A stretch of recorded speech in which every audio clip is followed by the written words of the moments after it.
Nollywood paradigm, reflections from an apologetic commercial Nollywood filmmaker. Mrs. Igwe will speak, and then the panelists will discuss, and then we'll throw it open to the floor.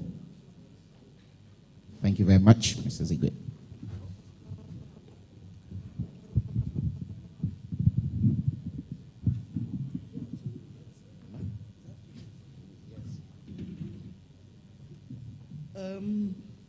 Good afternoon, ladies and gentlemen. Respect to everyone. My day, Tony. Bless you. I can see Gaboski. Oh, Uncle Mahmoud. All protocols. I can see that the musicians have taken off. Oh, see Ali Baba.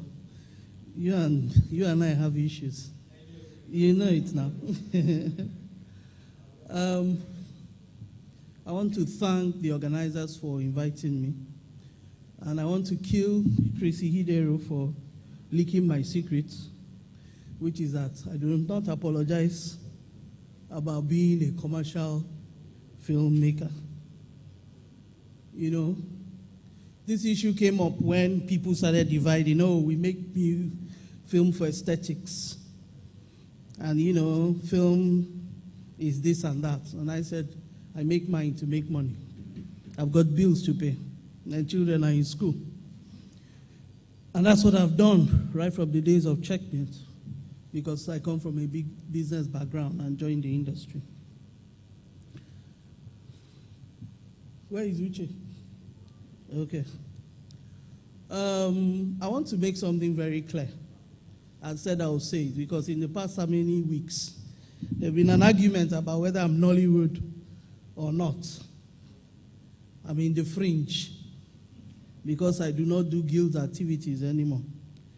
Well, I can count at the last time that I'm trustee of a minimum of 3 of the guilds.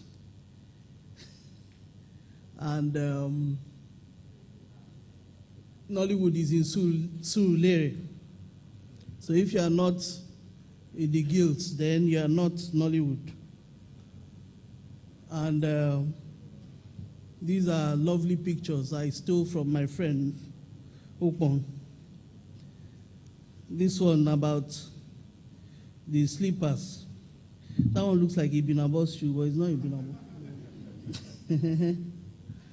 But you can see that that's American, Hollywood, that's Indian. And the other one, I know what they think it is. But the good thing is that Britain is not there. China is not there. Europe is not there. Even France, that claim they created it, they are not there. And that's because that's what we are. They say we have created an industry based on shoestring, and this is part of what they use in Yabinos. I'm putting it up so that there's no avoidance of doubt. But of course, we know that Nollywood is a name by which the Nigerian motion picture industry has been promoted into the world in the past 15 years, coined by a Washington Post journalist. But the good thing about what they keep saying is that the industry thrives in its originality and non-conformist approach to filmmaking. Its practitioners are adapting to a wide range of economic challenges within the operating system. We didn't wait for, what's that thing they call it, reels. We didn't wait for cameras that are more expensive, or even, what's that thing called, the labs. We started making films, scoping with no NEPA. Like when people come to train, they say, the audio of Nigerian film industry is this and that. And I tell them, try to shoot with my neighbors. I better pass my neighbor. And tell me whether your whole training in Hollywood can match that particular one. Nollywood seeks to be inventive and innovative in its entire practice. So even if we don't know how to use the edit suites, we've been able to make fire come out of the mouth of people like Patrick Doyle. And we have put some people inside bottle, like RMD. So we've tried very much. Nollywood seeks to entertain a mass audience in search of more socio-cultural relevant stories. That's what we do. We are not telling stories about explosions on bridges or the destruction of the White House. Try and shoot that you destroyed that rock and see where you will be.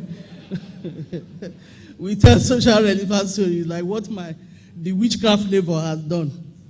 And if you think that is not true, why should the baby die and the witch cried in the night and we are not linking the two together? Of course, we have to have a reason. That's who we are. Even when a woman died at 88, somebody said, I read one of the comments, he said the enemies have done their worst. At 88, does she want to live forever? I mean, those are the things that bother Nigerians. And that's what we are telling. Industry defines technology impact on its operations. It appears to thrive best in rough economic times. That's what we've been able to do. That's the Nollywood I belong to. It's a global movement. It's not just in Nigeria, and definitely not in Surulere. So I don't care whether you are Kannywood, Asaba Wood, whatever wood you are, Yuga Wood, River Wood, Gully Wood, insofar as you are there, you are Nollywood. And I definitely am Nollywood, and I do not apologize for it. That is the films we make. Now, a brief history, because he says my reflection. This argument has gone on. How did Nollywood start? I just want to say quickly that when government decided to ban the cinema screening in Nigeria, they did more harm than good. Because the people who were there, who encouraged the banning, were not able to fill up the gap. So the cinema culture died. And of course, the people who were trying to fill the gap did not know what Nigerian film should be. They were copying Indian, Chinese, anyhow. And most of them were trained by the French.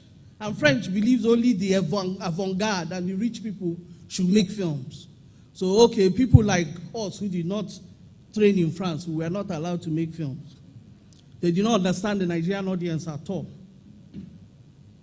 And of course, they failed to fill the gap. That was when TV started thriving. Of course, it was only NTA. They enjoyed monopoly funding, everything. And of course, a lot of Nigerian artwork moved on. Ripples, respect. Zebi, I'm greeting you. Ripples, Corporal Dawn, Village Headmaster, Samanja, all of that. There was Nifetep, there was Nafes. It was bubbling.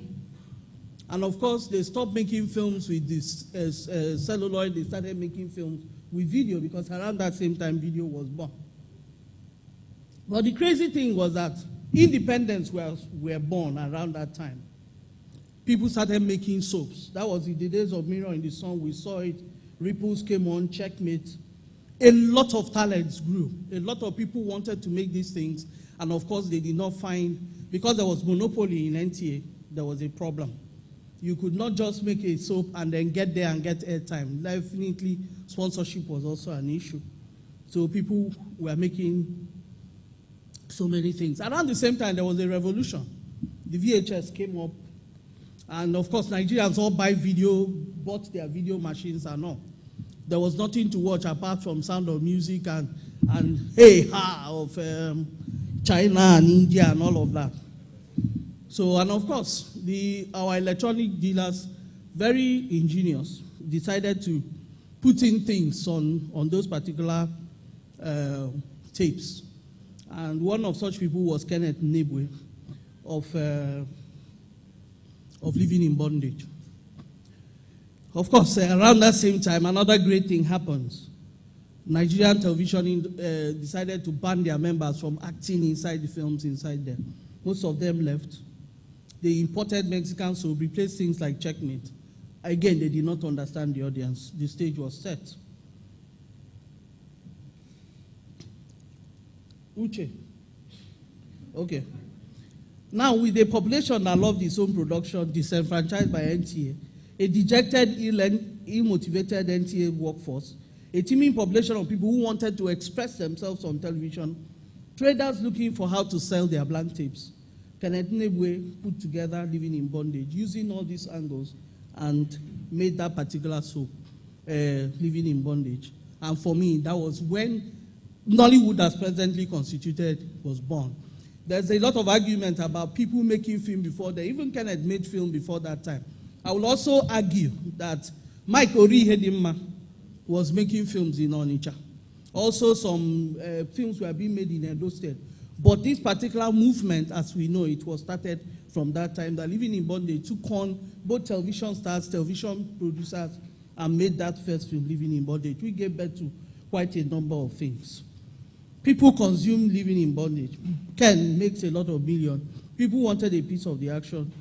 A lot of the so-called professionals stayed away. They had a lot of contempt. But the Dumota trader was selling his blank. Everybody became a filmmaker. Everybody. And like the word will say it, to God be the glory. Whether the film was good, bad, or ugly. What? You are not saying it. To God be the glory. That's how we used to end our film in those days.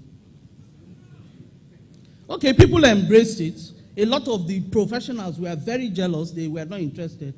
Government was indifferent. TV ignored it.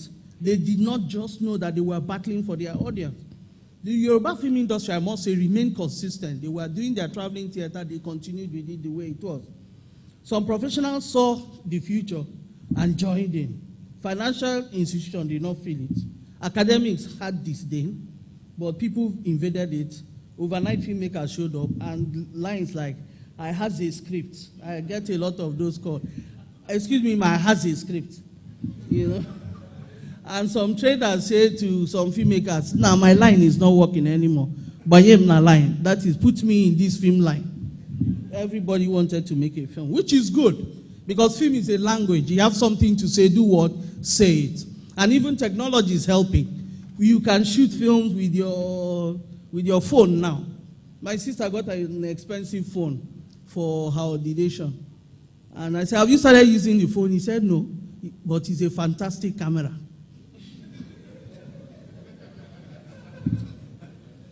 Of course, I joined.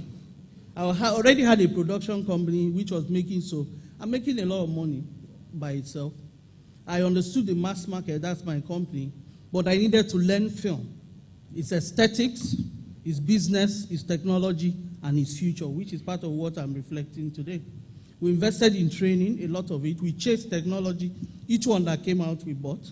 We developed our business model around Hollywood and Bollywood because we didn't think you needed to reinvent the wheel. They've done it already. We just follow what they do. We knew we had to talk about government involvement, policy, infrastructure, better distribution in order to reduce piracy. Industry involvement had to do with training, national gauge systems, international exposure, building structures for the future. Of course, that was total failure. And I put it on the step of both Gabowski, Mahmoud Ali Balogun, Justice Cecilia of blessed memory, and quite a number of people who failed to implement those things that we knew was necessary for this industry to thrive. And of course, ZEP, all of us. Of course, the TV producers made money outside sponsorship. That was the boom time. They could afford the better things of life. They became extremely popular and celebrated locally and internationally, courtesy of the press who were praising us out of heaven. Of course, we were paying for some of those praises. In one page, in one newspaper, you see, Amaka Igwe's Violated is the best film ever. Next on the column, Zebeji Rose Fatal Desire is out of this world. Hello? Of course, we ceased to develop our arts because we were busy making money, because the audience loved us. We took the market for granted. There was astronomical growth in profits for the electronic dealers. They wanted to make more money. In order, they settled their boys and set them free. So they all entered the market. There were more marketers than films being made. They wanted a larger share of the profits. They decided to protect their interests. And all the glory was going to the producer, so they too became filmmakers. And again, to God be the glory. That was the boom. But again, there was a ripple effect. Let's look at it seriously. We had 24 disc replicating plan, 150 cinemas all around. We have 119 TV stations now because there was deregulation. 8 exclusive Nollywood channels, courtesy of African Magic, High, Nolly, and all of them. Even the Chinese have created one right now. We have over 1 million retail points, although nobody knows where they are. Containers, barber shop, barrows, buses, anything, anybody is selling video on the streets. Fake, correct one, everyone. Advertising revenue for radio and TV. I remember the focus group that just happened. There was a heated argument between the marketers and I think it was Fidel Izuka. He said, Kenan Kwaru gave us figures for figurine. We asked the marketers, give us the figure for figurine in the market. They don't know. They can't know. They won't tell us.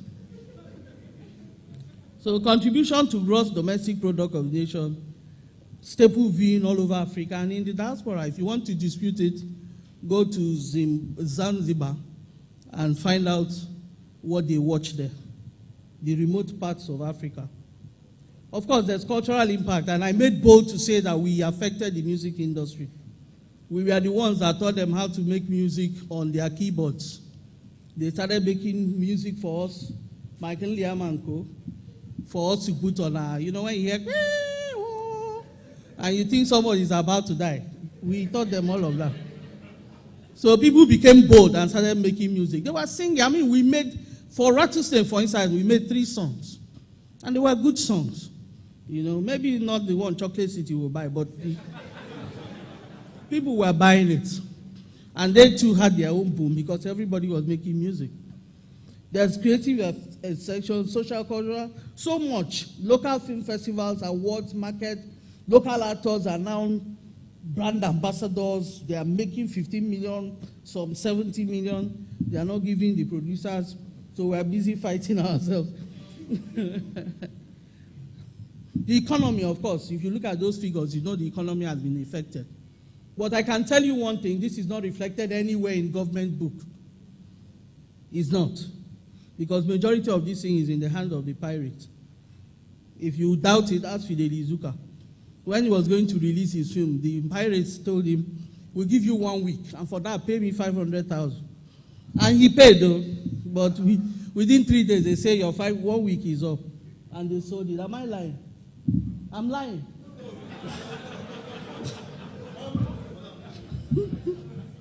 Look at the industry players. These are the people we have affected with what we're doing. The industry has affected a number of people. If your name is not there, please put it there. We have affected your life one way or the other. How do I? Now, the reversal. We were busy celebrating the phenomenon. We forgot to stop and to build. Government came, started inviting people to Abuja. And when they said, take this for your trouble. So everybody wanted to go to Abuja. Because of take this for your trouble. Take this for coming. The press hype. Thanks for coming. The press hype, courtesy of the filmmakers.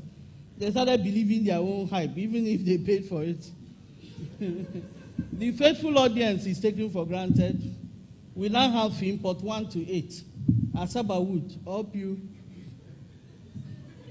Technology has changed. VCD came in.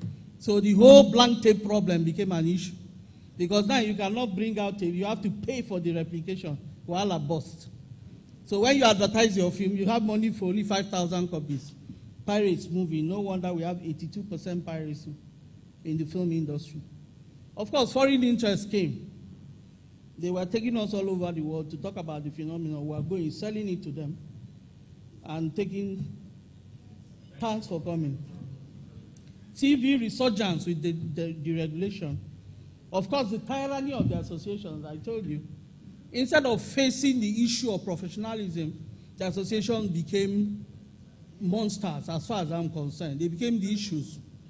I quarreled with Ejika when J.T. Tom West died. I said that guy had no business being on the road by one if there was proper association policy. He should have been in that place at that time. He had to have an ID card If you had an accident and the car somersaulted and whatever happened, there was nobody to sign a release, there was no insurance, there was no blood group, no information about the guy, no ID card. This is what a guild is supposed to be doing, not chasing after, sitting in a bag and doing what I don't understand. It's not supposed, that's not what a professional guild is supposed to be. The guild is different from an association. An association can do whatever they like, but the guild must protect the interests of its members. Make sure they have work, make sure they have training, and make sure they have welfare. That is your business. Whoever is talking any other thing, it should not be. How then do you know you're a member of a guild when you are not benefiting anything from what they are doing? Armchair business analysts, of course, showed up. The bank came. It became a quantity versus quality debate. What does it matter? That's what we are saying. Trading implications were ignored. Distribution implications were involved. Now, the state of the nation. Production is in decline. Most professionals, quote and unquote, have gone on to other business. Film festival like me, markets, yes, Bob TV, film politics. Somebody said he's a film politician. Politics over line. People are now selling things. I know some other people who have gone into the bend down business. And we have created schools, like me and Zebi. We are doing other businesses. The guilds and associations are snoring for want of what to say, because they don't understand what it's supposed to be. The government, of course, is intervening. Come to Abuja. We want to open a filling station. Come to Abuja. We want to do that. Come to Abuja. So that's how we are intervening. Research work is ongoing because, as at the last time, there are over 400 bibliographies on this Nollywood done by Igbo people. African Magic is prospering, creating more channels. Pirates from Asia have taken over. They are doing 5-in-1, 10-in-1 of Nigerian films. It's crazy. Distribution, of course, is inadequate. Television is booming once again. What do I think is the future? This our model is on the move and is traveling fast. Uganda, Kenya, Tanzania, all over the world, people are taking what we have created and doing it better. The movie industry, it is time for a linear growth. Let's forget the celebration. Let's grow. The growth should be driven by infrastructure required to service the existing market and the new markets which are developing. We need to restructure the guilds, or the guilds need to look at what other guilds elsewhere. You don't need to reinvent the wheel. Check out what other guilds do for their people. Nollywood should be ready to make a quantum leap in filmmaking skills and techniques. We can't keep on making excuses about a man in red trousers who will enter this room, and when we see him coming out, he's in black. Or they shoot him in the head, he holds his chest. The bullet is there. Chinese people did it before. They are not doing it now. We can't use that as an excuse anymore. We have to grow.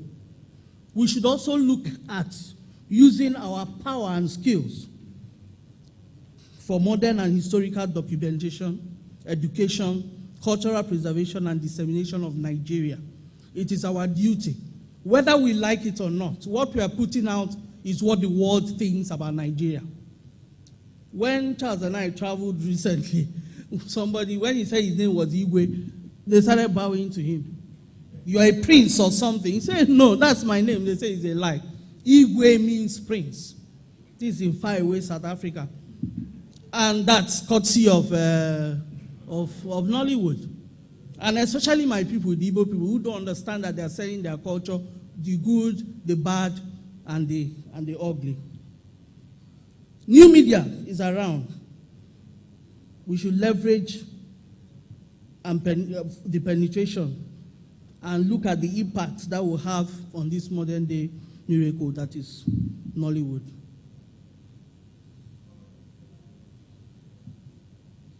Uche, where thou? Okay, this is what I believe, because I'm a faith person. I believe that training is gaining ground, even if the old cargoes like myself do not know that. The new breed, they are coming. There are a lot in this room. The banks are funding. Half a yellow sun. How much was it again? Yeah? $8 million. Or is it naira? Pounds, okay. I hope they recoup it. Especially if they are trying to do it in Nigeria with less than 150 screens. Distribution is on the front burner. Everybody is talking distribution. At the Cora event, I remember I read it up and the people said every 3 billion that was given to Nollywood as grant should be given to people who are ready to fund distribution, cinemas, viewing centers, retail, and what have you. Government, I think, is beginning to listen because many people have told them outside Nigeria. So now they can hear because people have told them. If I hear one more of those type of things, when I was in Uganda, somebody said, Nollywood is fantastic. I will commit suicide. I've been hearing it for 5 years. Please do something. Technology favors the Nigerian filmmaker. It does, because we do it with anything we have. Good films still sell. I believe the future is Nollywood. Thank you very much.